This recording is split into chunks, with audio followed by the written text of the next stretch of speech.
Hello, Nikki. The first movie that I watched was Five Nights at Freddy's. It is directed by a woman, Emma Tammy, and she's also known for The Wind, Left Right Game, and Into the Dark. I think Five Nights at Freddy's has 5 nominations for an award. The movie is about this grown man who has a younger sister and who has lost the rest of his family members, and he's currently looking for a job, and so he begins this night desk security job at this abandoned arcade. And then it turns out that these huge robots come alive and have been kidnapping kids, and so it's kind of a horror action thriller type of movie. It's not really horror, but I deem it as horror because I was terrified. But it's an action kind of suspenseful movie. And I went to the theater, Logan Square. Dana and I drove there together, and the audience, it was a mix of, I'd say, people in their 30s and 40s, and then teenagers, and then there was one family with little kids, and one little girl was like crying and screaming the whole movie, and so that was a little distracting, but it was kind of funny. The vibe of the theater,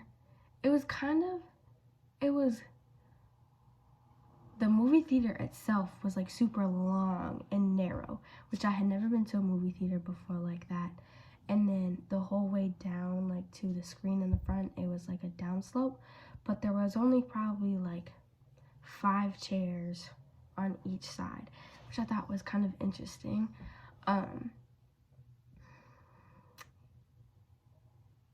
Watching the movie in that theater, it was more like compact, and so everybody felt like they were sitting closer together, and it felt more intimate just because of how narrow the movie theater and the seating was. One thing that I noticed was how like close together and how many movie theaters they were able to fit in such a tight space, just because the movie theater was super narrow, which I thought was cool. About the movie itself, I personally didn't really like it because I was scared a lot. I like suspenseful movies, but I hate jump scares, and so I was like closing my eyes a little bit. I was more plugging my ears because it was like the silence and then like abrupt noise. So I would recommend the movie to anybody who plays the game Five Nights at Freddy's. I know my friends Jade and Lauren, they watch a lot of movies, or they watch a lot of like YouTube videos of people playing Five Nights at Freddy's, and so because they know about the game Five Nights at Freddy's, I think it would have been a really fun movie for them to watch. But I kind of missed a lot of like the inside jokes kind of and the connections to the game because I had never played the game before. Whereas Dana, who had played the game, she kind of afterwards and before we watched the movie was explaining kind of the logistics and inside jokes and specifics about the game and how it related to the movie. The biggest takeaway from this movie and how it relates to class is the silence and the lack of noise. In class, we worked on videos and we had to have 30 seconds of silence. And in this movie, because it was a lot of jump scares and suspense, they did a really good job of giving sound when there needed to be sound and loud sound, and then complete silence and eeriness. And it definitely created an atmosphere and an environment where people like me were scared. It was a really great movie. If I could pick one prop from the movie, it would probably be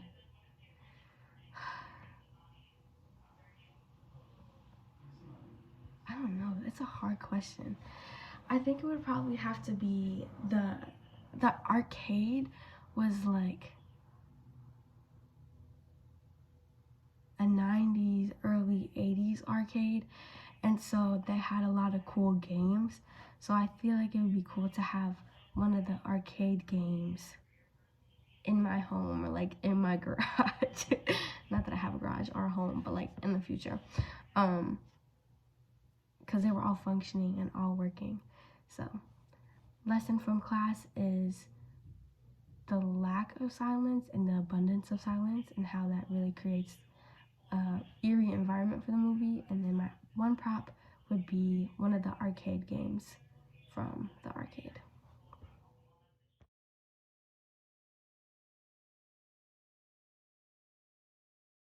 And the second movie that I watched was Anatomy of a Fall. Justine Triet directed it. She is a French movie director. The movie has 21 wins and 31 nominations. She is also known for other movies such as The Age of Panic, Two Ships, and Sybil, which I believe are all either in French or other French-directed films. This movie was probably one of the favorites that I watched. It was about this family of three, mom, dad, and son.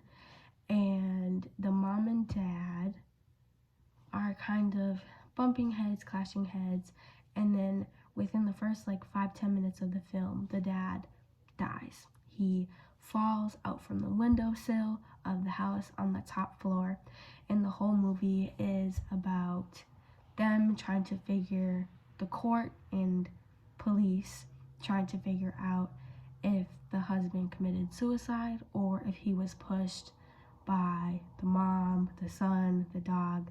They're just trying to figure out all the possibilities. And so, because it is a French-directed film, most of it was in French with English subtitles, which was really cool. I wish I had my French roommate there to kind of translate some words for me. But it was a really cool movie, and I genuinely liked it. I saw this movie at the Music Box over in Southport. Dana and I also drove together and watched that movie together.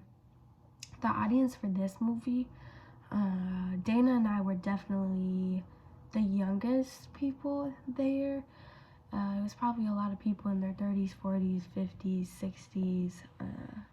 So very different from the audience at Five Nights at Freddy's. But the movie, some scenes did have people laughing and active, and that was kind of fun to see. The vibe of the theater, this theater was more unique, I would say, than the Logan Square Theater. It had a lot of, the architecture was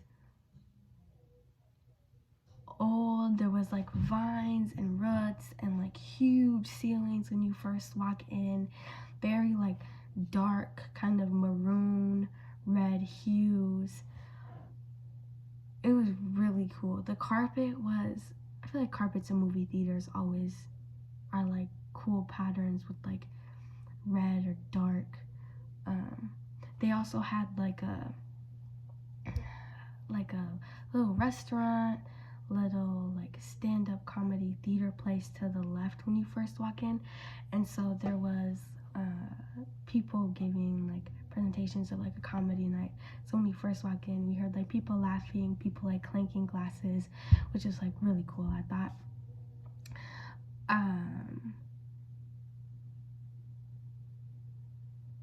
What was it like watching? Okay, so in my movie theater that I watched it in, it was also a smaller theater, more intimate, which I liked. I didn't really expect that. And then there was like a red, what's it called? Red like blinds that was like draped to the side, and then there was like these pillars and cylinders, almost like, I don't want to say Roman Empire-esque, but a little bit. And then there was green like vines and greenery all around, which I thought was really interesting. I really liked it. The movie sometimes made me feel, it was heavy because it was all about this death and guessing if it was suicide or someone committed a murder. So it was heavy, but it was also very intriguing. One thing that stood out to me was the value of nature, I would say, and just the outdoors. The house was situated in the French Alps, and so it was a very bright movie because it was in the winter, and so a lot of the snow, compared to Five Nights at Freddy's, where it was a dark movie, most of the setting taking place at night. The Anatomy of the Fall was a very light movie in sense of the lighting and the colors, but a very dark message and meaning and theme. I would recommend this movie. I recommended it to my dad because him and I both get into I don't want to say court cases, but just like mysteries and murder and all of that. So I did recommend this movie to my dad. One thing I can take away from this film is, there was a lot. There's a lot of things about this movie that remind me of lessons we learned in class. One of them being the importance of close-ups to show emotion and raw human nature. The son in the movie is blind, and so he was telling his testimony and explaining what he saw and what he heard, and it was the frame like just fitting his face, and that was a very important and influential scene that I remember. Another important thing that relates to class is the use of angles, and I think it was very important for this movie because it was almost filmed in a documentary manner, but in a documentary all shots are like landscape and just normal, where in this movie there was a lot of different angles where the person was the subject, but they were going back and forth from prosecutor to defense to the mom to the son to other people telling stories, and it was always angled differently, so it felt like a documentary, but because of the angles of the shot, it was a movie more in the sense. And then the value of music, I know we didn't really talk about this, but I think it relates to silence and sound that we studied. Some of the scenes could have been silent, but they filled it with meaningful songs, either of the son and mom like playing music together and like the crescendo of the music getting louder and louder where it started soft. And then the song Pimp by 50 Cent, there was like an orchestra kind of Jamaican like musical version of it, and that song was super influential. If you watch it, you'll know what I'm trying to say. The one prop that I would take from this movie would be the house. I don't know if I can take the whole house from the family, but this house was in the French Alps and it was more like a cabin, and so they had like wooden steps and like a wood exterior, and the kitchen was just simple and dainty and cute, and they had a fireplace. So the one prop that I would take would probably be the house, if that's possible.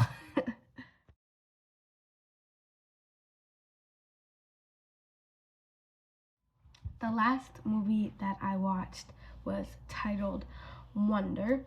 Stefan Chbosky directed the movie. He has also directed movies for Corners of Nowhere, Perks of Being a Wallflower, and Dear Evan Hansen. For the movie Wonder, it has 5 wins and 28 nominations. A brief summary of the movie is this kid, Augie Pullman, was born with a facial difference that affects the lips, nose, mouth, and face, and he's had to undergo roughly 20 surgeries to try to fix and heal his face. And he is now transitioning out of homeschool and going to begin public schools, and all of the complications and struggles that come with going to a public school and just realizing how mean kids are, but also figuring out the value of friendship and confidence. So the setting of this movie is in New York and about Augie Pullman and his family, mom, dad, and sister Via. I was at home during Thanksgiving when I watched this movie. This movie was streamed on YouTube TV, and I watched it on my TV. It's with my mom in the living room. The TV is about like 50, 60 inches. Watched it on YouTube TV, and I watched it with my mom. I was just sitting on the couch with my mom. I wasn't doing anything. I wasn't distracted like on my phone or homework.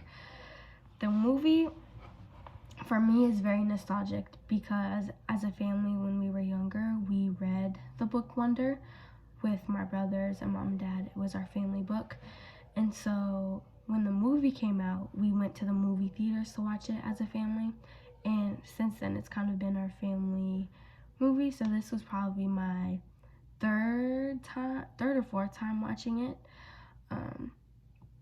And this time watching the movie, I noticed a lot of things that I had previously not noticed before because of taking your class and looking at close-ups, looking at continuity, looking at angles, looking at low to high to over the shoulder shots, which I thought was really cool. Just having knowledge and perspective about how to direct and shoot a film. So I did like this movie just because I have seen it before and the meaning it has for me and my family. And I would definitely recommend this movie to honestly everybody, because everybody should watch it.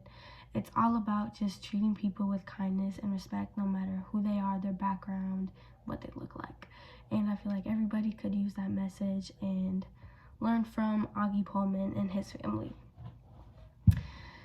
I can take a lot from this movie and film studies. Another thing that I want to focus on is just the connection to close-ups, especially with Augie having kind of this facial difference and facial deformity.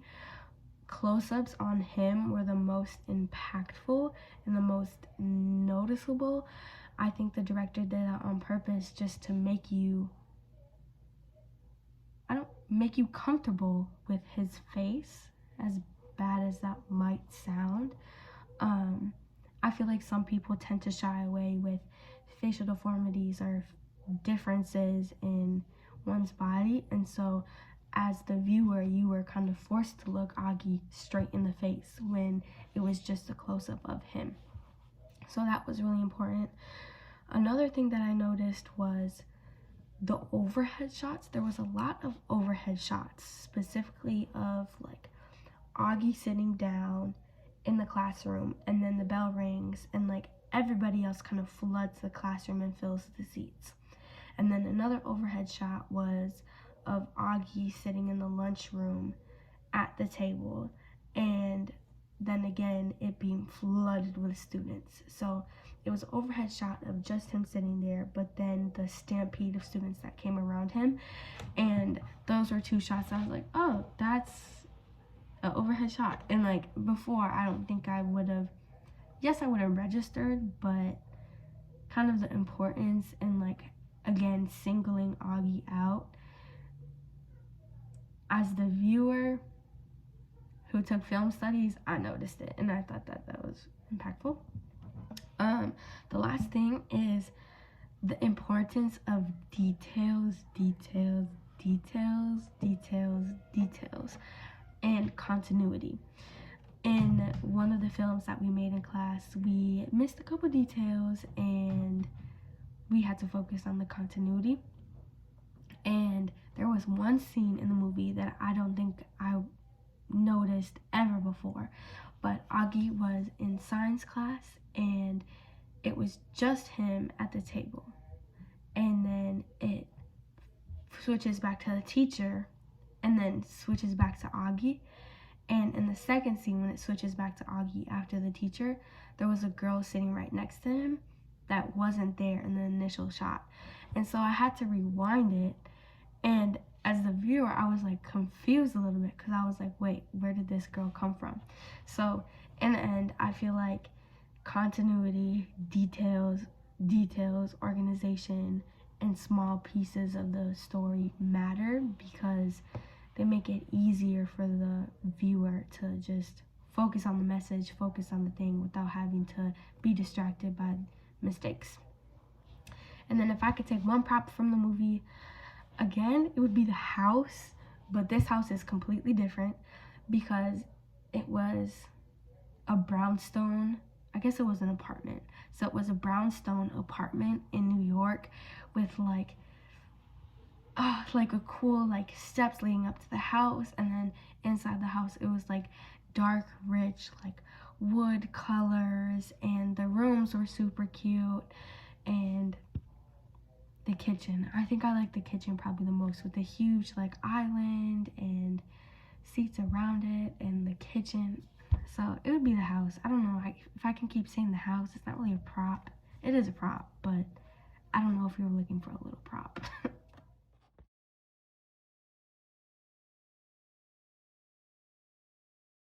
And finally, about film studies in general, I have learned so much about film and so much about American film in our society.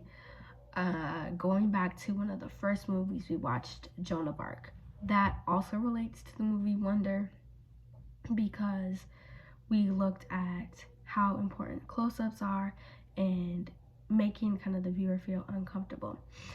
Then we watched the movie Tangerine that was shot on the iPhone 5, which is insane.